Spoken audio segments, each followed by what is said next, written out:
안녕하세요. 저는 프리랜서 강사이자 정보 디자이너로 활동하고 있는 김세나라고 합니다. 저는 자료를 시각화하여 커뮤니케이션을 하고자 하는 여러분들께 파워포인트를 활용한 자료 제작법에 대해 알려드리고 있습니다. 혹시 파워포인트를 활용한 작업이 어렵거나 사업 제안서 파워포인트 작성이 코앞으로 다가왔는데 기존의 템플릿에서 글씨만 겨우겨우 바꿔 쓰느라 답답한 적이 있지 않나요? 이런 분들을 위해 사업 제안서의 각 페이지들을 만들 수 있는 파워포인트 활용법을 공유하고자 합니다. 파워포인트 제안서는 파워포인트의 기본적인 기능을 바탕으로 텍스트와 도형, 그래프, 표 등의 여러 가지 개체들을 복합적으로 편집하여 하나의 슬라이드를 만들어내는 종합적인 작업입니다. 실무에서 주로 활용하는 기능에 대한 이해와 단축키의 활용부터 파워포인트 디자인 순서에 대한 이해, 그리고 그래프와 도형, 이미지를 더한 있어 보이는 슬라이드의 제작까지 차근차근 알아보시기 바랍니다. 이번 시간의 주제는 파워포인트의 문서 제작을 시작하기 위한 메뉴 세팅법입니다. 파워포인트 문서를 디자인하고 구성할 시간을 확보하기 위해서는 그만큼 자주 쓰는 메뉴에 대한 이해와 단축키를 설정하는 과정이 필요한데요. 파워포인트의 메뉴들이 많은 만큼 자주 쓰는 메뉴들을 단축키로 설정하여 조금 더 프로그램을 빠르게 사용하는 방법에 대해 알아보겠습니다. 시작해 볼까요? 자, 그럼 첫 번째 챕터부터 시작하기 전에 여러분들과 같이 공유하게 될 파일을 잠깐 살펴보면은요. 현재는 제가 텍스트와 표를 위주로 일단 정보들을 나열을 해놓고 이 장표들을 한 장 한 장 시각화를 시켜서 만들어 나가는 작업을 해보려고 합니다. 근데 여러분들이 처음부터 이 텍스트를 가지고 편집을 하려고 하거나 내용들을 시각화하겠다라고 하면 생각보다 어려운 부분들이 굉장히 많습니다. 아무래도 디자인 작업을 하기 위해서 기준이 어느 정도 필요한데요. 대표적으로 쓰이는 메뉴들이나 이런 것들을 알아보기 위해서 첫 번째 챕터에서는 이 파워포인트 슬라이드들을 편집하기 위해 시작할 수 있는 세팅 방법이나 자주 쓰게 되는 메뉴들을 활용할 수 있는 단축키 사용법 위주로 가장 기본적인 세팅 방법을 알려드리도록 하겠습니다. 네, 이 작업을 하기 위해서요. 일단 첫 번째 장보다 훨씬 더 이전 페이지, 아예 빈 페이지를 하나 만들어 보려고 하는데요. 첫 번째 장을 선택을 하신 다음에 키보드에 엔터 키 한번 쳐주시고요. 자, 그러면 이제 두 번째 슬라이드가 생겨요. 여기에서 이 슬라이드를 위쪽으로 옮겨서 아예 빈 화면에서 시작을 해보도록 하겠습니다. 그래서 처음에 시작을 할 때는 저희가 지금 현재는 와이드한 화면을 가지고 시작을 하고 있는데 슬라이드의 크기라든지 이런 것들을 먼저 세팅을 하고 시작을 하게 돼요. 이 슬라이드의 크기는 상단에 있는 디자인 탭에서 확인을 할 수가 있습니다. 디자인 탭 클릭해 주시고 네, 그래서 오른쪽에 보시면 슬라이드 크기라고 되어 있는 부분 있죠? 이 부분에서 현재 와이드 스크린이라고 되어 있는 16:9 비율의 슬라이드를 저희가 쓸 거고요. 혹시나 여러분들의 작업물은 이것과 좀 다른 비율을 가지고 있다거나 할 때는 여기에서 비율을 바꿔주시거나 아니면 사용자 지정 슬라이드 크기로 들어간 다음에 현재 와이드 스크린으로 되어 있는 화면 비율을 A4 용지로 바꾼다든지 A1으로 바꾼다든지 해서 다양한 슬라이드 크기로 바꿀 수 있다라는 점은 알고 계시면 좋을 것 같아요. 근데 작업하는 중간에 이 슬라이드 크기나 비율을 바꿔버리면 삽입되는 도형이나 아니면 이런 개체들의 비율도 깨질 수 있기 때문에 작업을 하실 때는 항상 시작할 때부터 슬라이드의 크기를 잡아주시는 게 좋습니다. 저희는 현재 와이드 스크린으로 진행을 할 거고요. 이 작업을 위해서 두 가지 기능을 켜고 시작을 해보려고 합니다. 상단의 보기 탭으로 들어갈게요. 보기 탭으로 들어가시면 해당되는 리본 메뉴들이 나오는데요. 여기에서 제일 첫 번째로 켜는 건 지금 여러분들 마우스가 가고 있는 눈금자입니다. 눈금자를 체크해 주시면 슬라이드 위쪽과 왼쪽에 흰색의 눈금자가 생기고요. 제일 아래쪽에 있는 안내선을 체크를 해주시면은 슬라이드의 가로와 세로 방향으로 가장 중앙에 안내선이 생기게 됩니다. 이 안내선 같은 경우에는 우리가 메인 슬라이드 작업을 시작하기 위해서 개체들을 어디에 놓을지, 제목이나 이런 개체들을 어디에서부터 시작할지 선을 먼저 잡아놓는 기능이라고 보시면 될 것 같아요. 자, 안내선부터 먼저 편집을 해보겠습니다. 안내선 편집을 위해서는 슬라이드를 조금 축소시켜서 전체적인 화면을 봐주시는 게 중요한데요. 이때는 키보드의 컨트롤 키 누르시고요. 마우스에 보시면 가운데 휠 버튼 있습니다. 아래로 좀 굴릴게요. 이렇게 아래쪽으로 굴려주시면 슬라이드가 축소가 되고요. 조금 더 디테일한 작업들이나 자세한 작업들이 필요하실 때는 키보드의 컨트롤 키 누르고 마우스 휠을 위쪽으로 굴려서 슬라이드를 확대해 가면서 쓰시면 되겠습니다. 자, 그리고 지금 마우스를 여기 세로 방향에 있는 안내선 위쪽에 놔두시면은 모양이 잠깐 바뀌죠.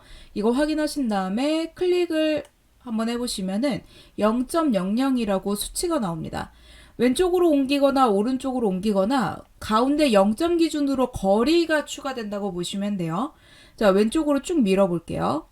어디까지 미느냐면 한 14.00까지 밀어주시면 되겠습니다. 그럼 수치 바뀌죠. 14.00까지 확인하신 다음에 마우스에서 손 떼시면 되고요. 보통 왼쪽이 특정한 비율로 떨어져 있으면 오른쪽도 같은 비율로 떨어뜨려서 안내선을 잡아줍니다.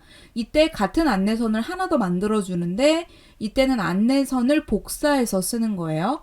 키보드에 컨트롤 키 눌러주시고 안내선 클릭을 해주면 수치 밑에 플러스가 생겨요. 이 상태에서 오른쪽으로 쭉 밀어서 0점 지나면 다시 1부터 추가되거든요. 이 상태에서 14.00까지 밀어주시고요. 마우스에서 손 떼고 키보드에서 손 떼주시면 됩니다. 자, 그러면 양쪽의 여백은 일단 작업이 완료가 됐고요. 그 다음에는 제목과 본문 사이의 거리를 떨어뜨리기 위해서 저희가 가로선을 이동을 시켜볼게요. 아까 방법은 동일하고요. 가운데 선을 클릭을 해주신 상태에서 위쪽으로 올립니다. 이번에는 수치가 한 6.40 정도 되면 되지 않을까라는 생각이 드네요. 그리고 나서 여기가 이제 제목이 들어갈 거고요. 그 다음에는 제목과 본문 사이를 살짝 떨어뜨려 줄게요. 똑같이 키보드에 컨트롤 키 눌러주시고 선을 선택해 주신 다음에 아래쪽으로 조금 더 내려서 6.10까지 내려주시면 되겠습니다. 떼는 순서는 마우스에서 손 떼시고 그 다음에 키보드에서 손 떼주면 되겠죠? 이렇게 해주고 나면 이제 제목과 본문 사이에 거리를 둘 부분이 생기고요.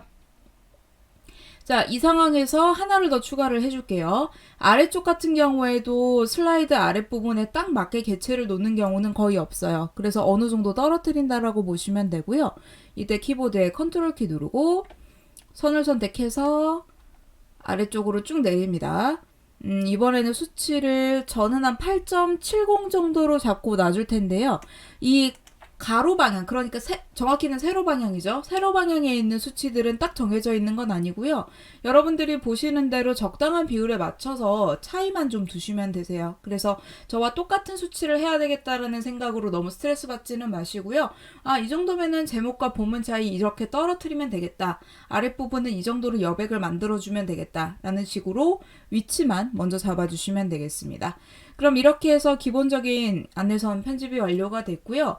이 다음에는 자주 쓰는 메뉴에 대해서 잠깐 알아볼 텐데요.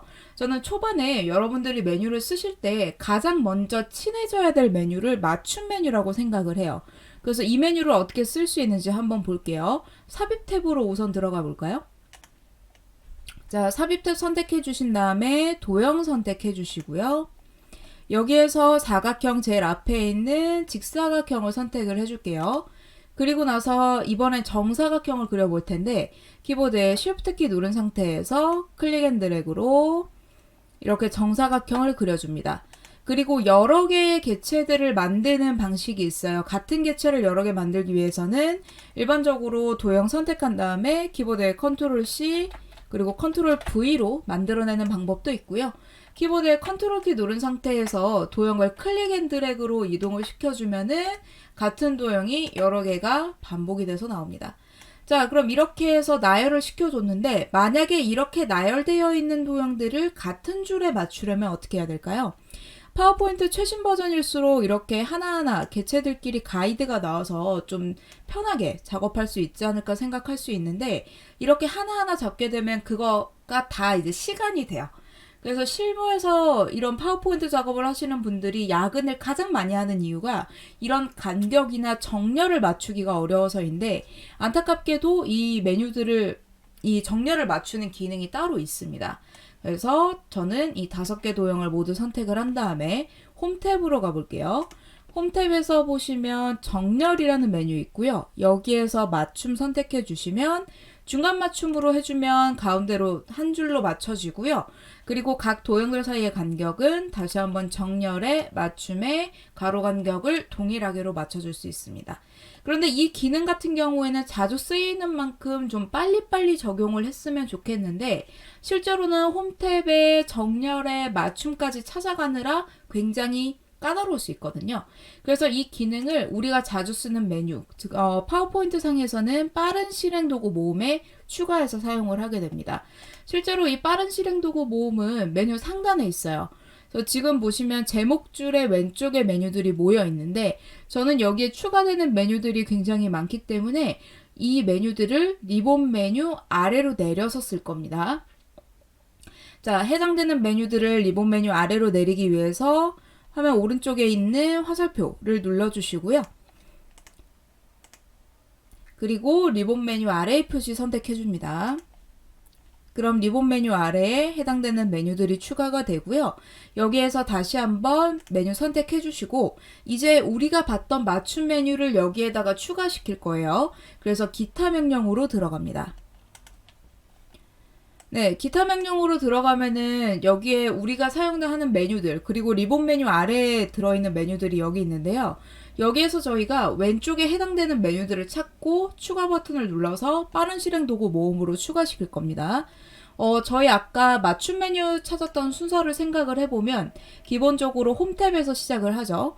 그래서 많이 사용하는 명령 부분 선택하고 홈 탭 한번 눌러주시고요. 자, 여기에서 개체 맞춤이라는 메뉴가 있어요. 이 부분 선택을 해서 추가를 눌러주시면 오른쪽에 빠른 실행 도구 모음에 개체 맞춤이라는 메뉴가 추가가 됩니다.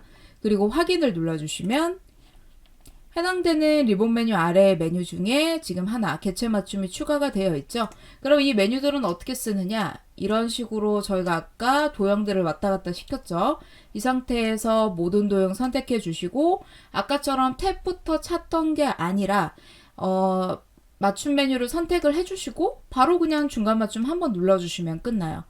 자, 그러면 이렇게 메뉴들을 내가 추가하는 방법들이 일일이 찾기에 좀 어렵다라고 하시면 저는 그 다음 단계로 뭘 추천을 하냐면, 예를 들어서 제가 이 도형들의 색을 바꾸는 메뉴들을 굉장히 많이 써요. 그러면 위쪽에 보시면 도형 서식에 도형 채우기 선택해주면 되거든요. 근데 이 도형 채우기라는 메뉴를 바로 빠른 실행 도구 모음에 추가를 해주고 싶은 거예요.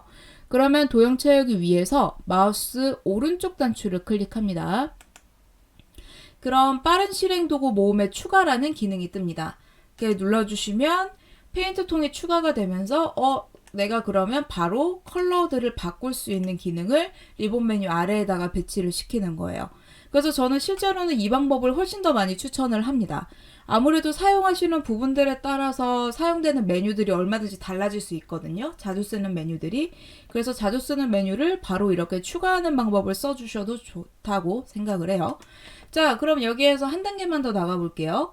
예를 들어서 제가 지금 도형들 보이시는 대로 간격을 또 조정을 하고 싶은데, 이번에는 마우스로 가는 것보다 키보드로 가는 걸 더 빨리 해보고 싶어요. 그렇다고 하면 이 상황에서 마우스로 선택을 하시는 게 아니라 키보드의 Alt키 한번 눌렀다 떼볼게요. 네, 키보드의 Alt키를 한번 눌렀다 떼보면 상단에는 HN, GK 이런 식으로 탭 메뉴에 영문이 추가가 되고요. 저희가 추가했던 빠른 실행 도구 모음에는 6번이나 7번 같은 키보드, 번호키가 추가가 됩니다. 그럼 이거 확인해 주시고 맞춤 메뉴는 현재 6번으로 되어 있죠. 그래서 6번 한번 눌렀다 떼시면 그럼 맞춤 메뉴들이 쭉 하고 나옵니다. 여기에서 만약에 나는 가로 간격을 동일하게 만들고 싶다라고 하면 가로 방향과 관련된 기능들은 호라이전탈의 준말이기 때문에 H로 시작을 해요. 영문의 H 한번 눌러주시면 바로 간격들이 조정이 되는 겁니다. 그래서 이런 식으로 좀 더 빠른 실행 도구 모음 상에서도 좀 더 빨리 쓰고 싶다라고 하면은 Alt키를 가지고 메뉴를 불러내고요. 이 상황에서 내가 원하는 메뉴의 위치와 번호를 인식을 하고 한번 눌러줍니다. 그리고 나서 필요한 기능들을 키보드로 찾아주거나 아니면 지금 영문으로 나와 있는 것처럼 뭐 다른 키를 눌러서 해당되는 메뉴들을 뽑아낼 수가 있는 거죠. 그래서 빠르게 작업하는 메뉴들은 이런 식으로 추가를 할 수가 있고요. 만약에 여러분들이 나는 일일이 찾는 게 어렵고 선생님이 갖고 있는 세팅 파일에서 내가 순서를 바꾸거나 추가를 하거나 빼고 싶다라고 하시면 제가 드리는 파일을 여기 설치하시면 돼요. 그래서 아래로 내려가는 화살표 한 번 더 눌러주시고 기타 명령 들어가시면은요. 그러면 제가 드린 실습 파일을 컴퓨터에 우선 저장을 시켜두신 다음에 이 메뉴로 들어가셔야 돼요. 여기에 가져오기 내보내기 선택해 주시고 사용자 지정 파일 가져오기 눌러줍니다. 그럼 지금 이렇게 경로가 나오는데 여러분들이 다운로드 받은 경로로 찾아가 주시면 돼요.